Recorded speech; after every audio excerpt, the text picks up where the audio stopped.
Football ആരാധകരെ ആവേശത്തിലാക്കി Argentina football team കേരളത്തിൽ പന്ത് തട്ടാനെത്തും. കേരളം സന്ദർശിക്കുന്നതിന് അർജന്റീന ഫുട്ബോൾ അസോസിയേഷന്റെ അനുമതി ലഭിച്ചു. കായിക മന്ത്രി വി അബ്ദുറഹിമാനാണ് ഇക്കാര്യം അറിയിച്ചത്. ടീം അടുത്ത വർഷം കേരളത്തിലെത്തും. മത്സര നടത്തിപ്പിനായി അർജന്റീന ഫുട്ബോൾ അസോസിയേഷനുമായി സംസ്ഥാന സർക്കാർ ധാരണയിലെത്തി. മെസ്സി കളിക്കാനെത്തുമോ എന്ന കാര്യത്തിൽ വ്യക്തത വന്നിട്ടില്ല.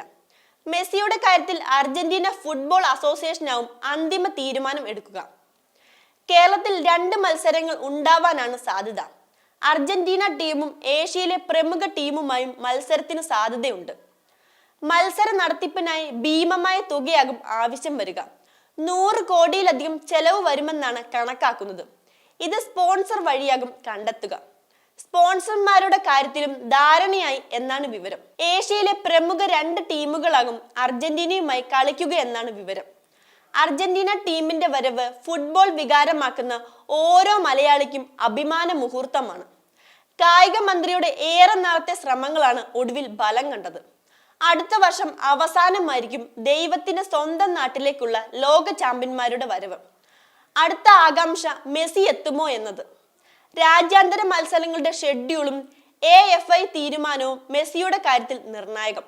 സൗഹൃദ മത്സരം കളിക്കാനുള്ള ലോക ചാമ്പ്യന്മാരായ അർജന്റീനയുടെ ക്ഷണം ഇന്ത്യൻ ഫുട്ബോൾ അസോസിയേഷൻ നേരത്തെ നിരസിച്ചിരുന്നു. ഇതിന് പിന്നാലെയാണ് കേരളത്തിലേക്ക് ക്ഷണിക്കുമെന്ന് കായിക വകുപ്പ് മന്ത്രി ബി അബ്ദുറഹിമാൻ വ്യക്തമാക്കിയത്.